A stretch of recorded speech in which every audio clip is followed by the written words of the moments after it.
Des violences et des affrontements entre forces de l'ordre et groupes de pilleurs ont de nouveau secoué Tan-Najib et ses environs, notamment à Tandubatu et Bemaswanj, entraînant la mort d'un homme, plusieurs arrestations et des dégâts matériels importants. La génération Z Madagascar se dit totalement indépendant, sans aucun lien avec des partis politiques, selon les déclarations d'un de ses membres ce jour. Elle condamne avec fermeté les agissements de groupes opportunistes et ont perpétré des actes de pillage hier et aujourd'hui.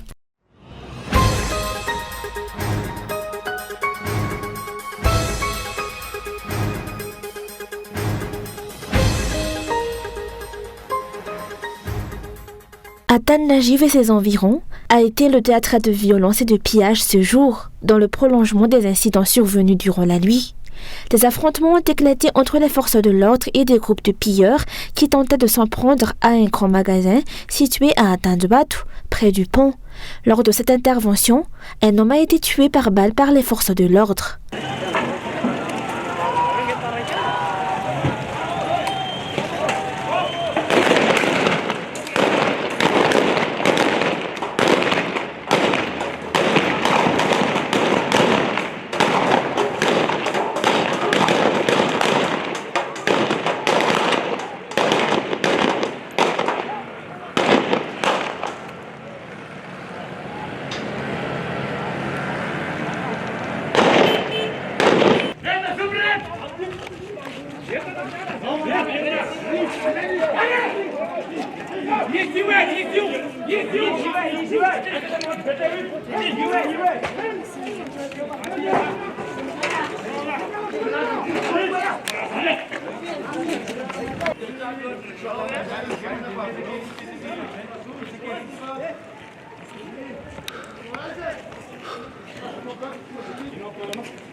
Environ 5 individus ont été arrêtés. Les affrontements entre les forces de l'ordre et le groupe de pillards a continué durant l'après-midi. À Bemaswanj aussi, un autre groupe de pillards a tenté de s'attaquer au magasin Horizon. Les gendarmes sont rapidement intervenus pour empêcher les actes de pillage. Un affrontement s'en est suivi. Les pilleurs ont lancé des pierres en direction des forces de l'ordre qui ont répliqué avec des gaz lacrymogènes.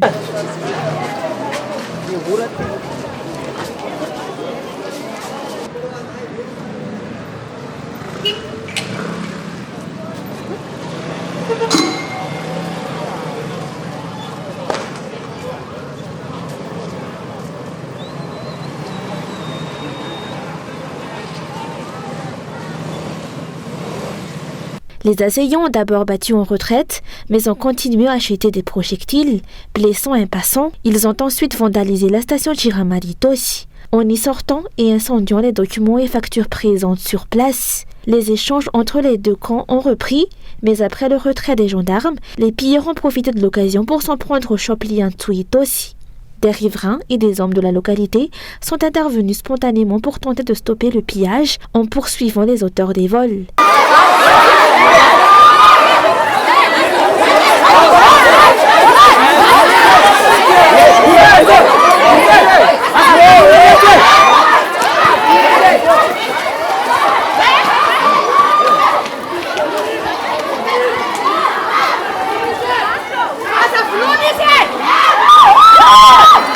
La FIP et la gendarmerie sont arrivés peu après et ont procédé à de nombreuses arrestations. D'autres commerces à travers la capitale ont également été ciblés.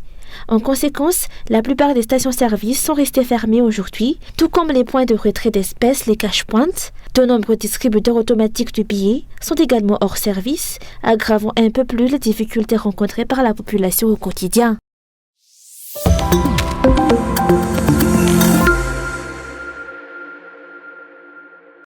Outre Antananarivo, plusieurs régions de Madagascar ont également été le théâtre de manifestations pacifiques contre les délestages et le manque d'eau, mais ont aussi été le témoin d'actes de pillage perpétrés par des groupes de profiteurs. À Atranan, des boutiques ont été forcées, des poursuites entre des manifestants et les forces de l'ordre ont éclaté.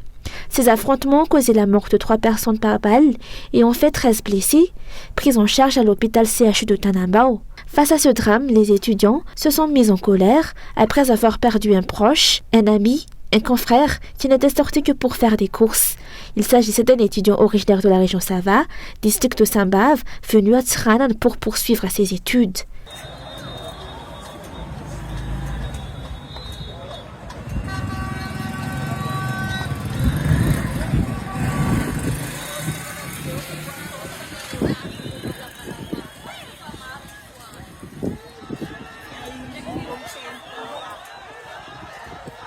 Jusqu'à présent, l'évolution de cette affaire reste incertaine. Cependant, les étudiants ont affirmé qu'ils ne comptent pas se taire. La préfecture d'Antsiranan a par ailleurs instauré un couvre-feu interdisant toute circulation entre 19h et 5h du matin. À Majunga, les commerces et boutiques situés autour du siège de Cool TV-FM n'ont pas été épargnés par les actes de pillage. La majorité des établissements ont été forcés ou endommagés.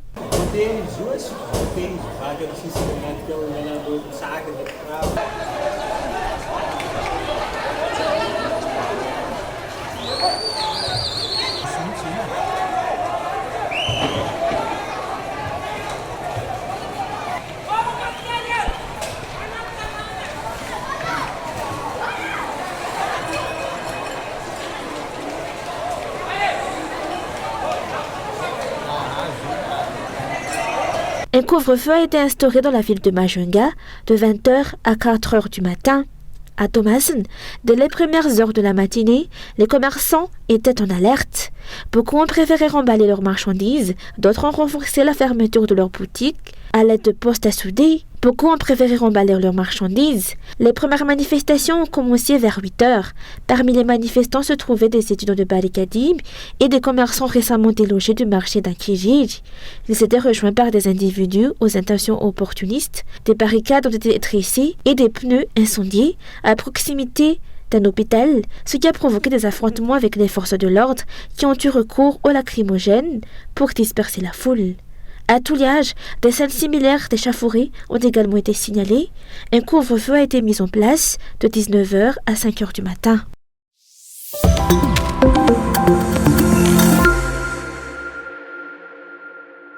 Le mouvement de la génération Z Madagascar se dit totalement indépendant, sans aucun lien avec des partis ou figures politiques, selon la déclaration d'un de ses membres ce jour. La génération Z condamne avec fermeté les agissements de groupes opportunistes ayant perpétré des actes de pillage hier et aujourd'hui.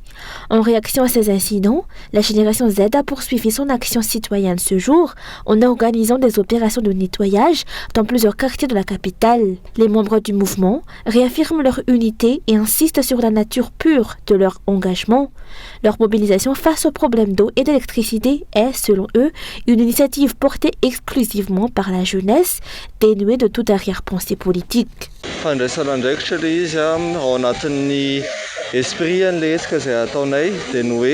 Ce que nous faisons relève d'une prise de responsabilité dans un esprit de pacifisme, sans perturbation, mais avec une volonté de reconstruction. C'est dans ce cadre que nous avons mené des opérations de nettoyage à Tsiadan, en Passapit et en Radfutsi. Le mouvement a été perturbé. Alors que nous avions clairement indiqué notre intention de ne créer aucun trouble, nous avons vu qui étaient les vrais perturbateurs. C'est pourquoi, vers 16h, lorsque des actes excessifs ont commencé, nous avons décidé de nous retirer. La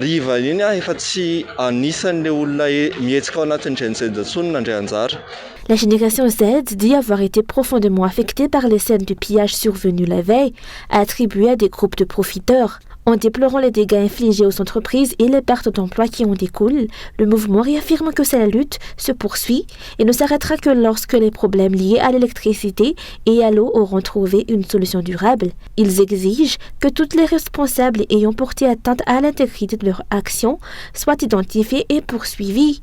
Tous les membres se disent unis par une volonté commune de changement dans l'intérêt supérieur de la nation. Il réitère avec insistance l'absence totale d'implication de tout leader ou acteur politique dans leur initiative.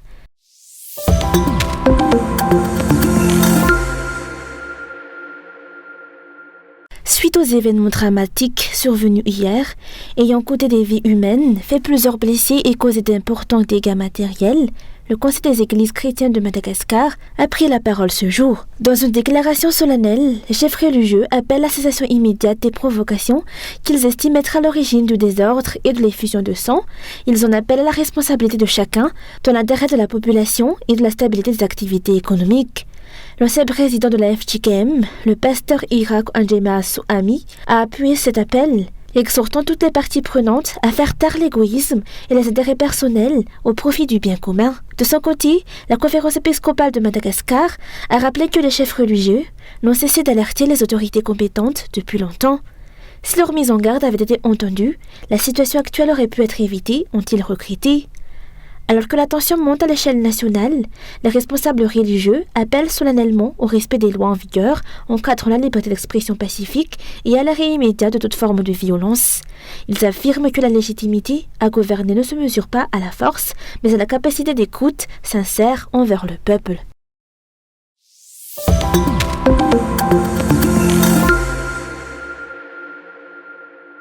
Le député élu du district Bétouk Sud, Jean-Jacques Bénirine, est décédé ce jour des suites de blessures graves causées par un accident de la circulation survenu dans la nuit. Il était âgé de 64 ans au moment de son décès. Cool TV FM présente ses sincères condoléances à sa famille.